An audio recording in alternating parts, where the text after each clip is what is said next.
See, I told you the next one was better.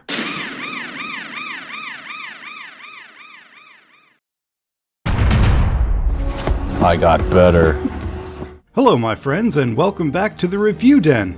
Now, I gotta admit I feel a little guilty about going so hard on the last game in the series, Aces of World War I, but I do promise you all a full and fair review, and yeah, that game was kind of a slog. However, I left an out for myself by mentioning that the next game, this game, the first official game of City Interactive's Wings series, was much better, and it totally is.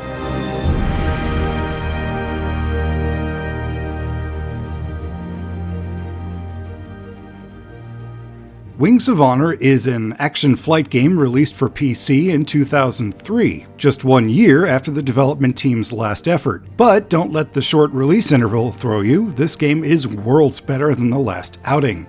I mentioned that in addition to the really basic visuals, the last game just couldn't decide if it wanted to be a hardcore experience or a simple pick up and play, and it suffered for it. It was extremely unforgiving and budgetware simple, one of the worst combinations you can bring to the video game market. You can have a simply made game that's easy and action-packed for a budget title, fine.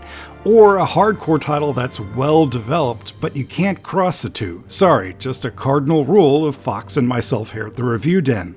The good news is that this title straightens things out. The developers, now rolled into City Interactive proper, balanced out the gameplay so that everything fits together this time.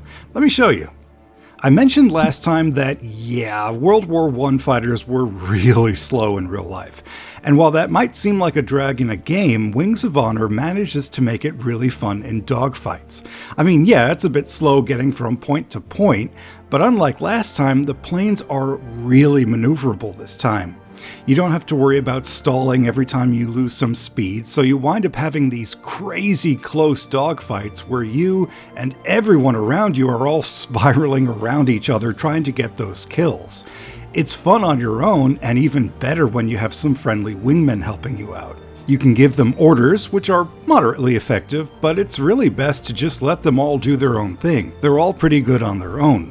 These dogfights are far and away the best part of the game, and thankfully just about every mission includes some air combat, which is great. See, this is what I mean by having a cohesive game. The developers managed to combine a bit of historical realism, namely the slow speeds, with great gameplay, the exaggerated maneuverability. Most developers would just make everything exaggerated and over the top, which is okay, but here you get plenty of action with at least some historical grounding. It just fits. World War I dogfights weren't Mach 1 turning battles at the edge of visual range.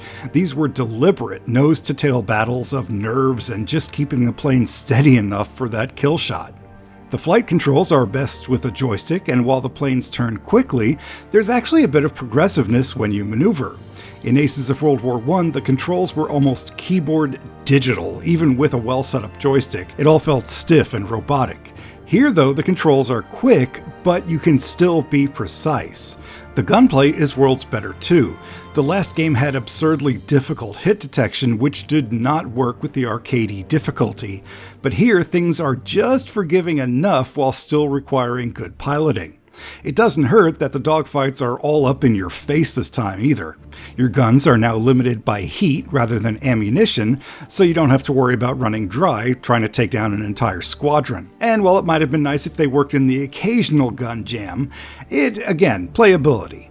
Even the different viewpoints assist the gameplay. You have your usual assortment of internal and external cameras, but the key here is that they all have different zoom levels, so they wind up being useful rather than just personal preference. Your gun camera gives a tight view ahead for identifying distant enemies and lining up shots, while the third person or wide cockpit cam keep your bearings during busy dogfights. Very clever use of different camera views. I'm surprised more games don't try this. Now, more modern gamers will probably be turned off by the lack of targeting icons or tracking cameras, and yeah, it would have been nice to at least have a way to lock the camera to the enemy you're closest to, but again, at least you can maneuver yourself really quickly to search for targets. You'll learn to identify enemy fighters by their design, which is actually somewhat realistic. The wide, blunt designs of the British Sopwiths are friendlies, but the clipped, lean wings of the Albatross D3s are enemies, so get on in there. Attack! Oh, he's urging himself on. Self-motivation. If I didn't make it clear, the air combat in this game is great. The developers took a flawed product, learned from the results, and tweaked and fixed it into something that's great. If a tiny Polish studio can do this for a budget game, you'd think more modern-day mega studios would follow suit. Now, just like its predecessor, the game features a few bombing or ground-pounding missions, and while definitely not as fun as the dogfighting, these two are fixed. Your rockets and bombs actually have a blast radius, so you can launch a bunch of near hits and still get the job done. You won't have to worry about blindly launching near useless bombs while enemy artillery nails you with one shot. It's simple and doable now, if maybe a bit easy. Either that or the Germans made their ships out of tinfoil. Oh, very rigorous maritime engineering standards. What sort of thing? Well, the front's not supposed to fall off. Now on to content. Content is where Wings of Honor falls a little short, unfortunately. I've gushed all over the dogfight gameplay, and the problem is just that. There's not enough of it. There are just 20 missions to the campaign and 4 training missions for orientation. There's no choice of sides, it's allies only, although you do have an easy or hard difficulty choice. Now, if all the missions had been those cool dogfights, that might have been cool as a short but intense campaign. But unfortunately, about a quarter of the missions have some less exciting objectives. I mean, it's cool to have variety. You'll get to chase down an escaping enemy spy, take photos of enemy encampments, and rescue downed pilots. But anytime the game takes the focus away from combat in the missions, it's kind of a waste of time. The combat is the game's strong point, other objectives eat into an already short experience. I mean, come on, even the bombing missions give you some enemy fighters to work through. At least you get a bit of narrative this time, though. The mission briefings are all nicely voiced, and the game takes you through the war diary of British pilot James Biscup as he makes his way across France, the English Channel, and the Balkans. He promotes through the ranks and eventually finds his squadron face to face with the Red Baron and his flying circus. It's not a historically based campaign or anything, but it's close enough to spin a nice tale for armchair pilots to enjoy. You shot down the Red Baron! For aircraft, you'll start with the Sopwith Camel, and later unlock the Sopwith Pup, Nieuwpoort 28, Spad 13, and the Royal Aircraft Factory SE5, all classic and top performers of their day. Okay, graphics in Wings of Honor are a bit uneven. They're better than last game, thank goodness, but like the content, they seem to be a bit front-heavy, as if the developers put a bunch of hard work into the game at first, then saw a deadline or something and had to rush at the end. You fight through 5 different environments, starting near a French dam and battlefield, then move to an island in the English Channel before finishing the campaign in the Balkans. The problem is the earlier parts of the game definitely look more polished. The dam and battlefield are littered with little environmental details that make a more complete look, while the later missions can be a bit sparse. Same with the aircraft. The Sopwith Camel and Pup have nice interior and exterior models, while the later planes are a bit more chunky. Given that the game dropped just a year after Aces of World War I, it's understandable that they might have hurried things along, and again, the gameplay is worlds better, but it would have been nice if the graphics were just a bit more even. No, even at its best, it won't compare to its 2003 AAA studio game contemporaries, but it isn't a AAA studio game. It's a budget title. And as a side note, it does all remind me of Codename Eagle. Anyone else remember that game? Sound-wise, this follows the pattern of most of the Combat Wings games. Engines, gunshots, and the whooshing air all get the job done, while the music is basic MIDI. It wasn't until Dogfight 1942 that the game finally sounded nice and modern, but you do get some nice period voice work in the briefings and during missions. Good work! Enemy plane shot down!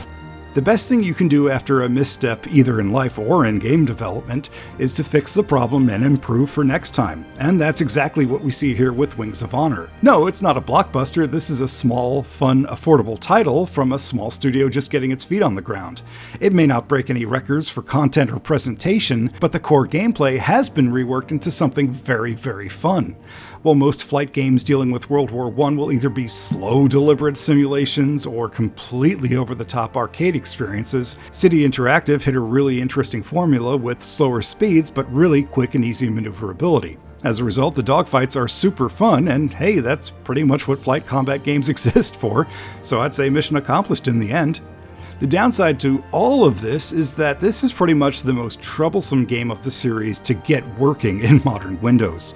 Wings of Honor is not on Steam, and it does not want to run on modern 64-bit operating systems. If you have an old Windows XP machine, that is perfect, but on Windows 10, I actually had to find a modified game executable and some old runtime junk just to get it running. Thank goodness for the retro game community.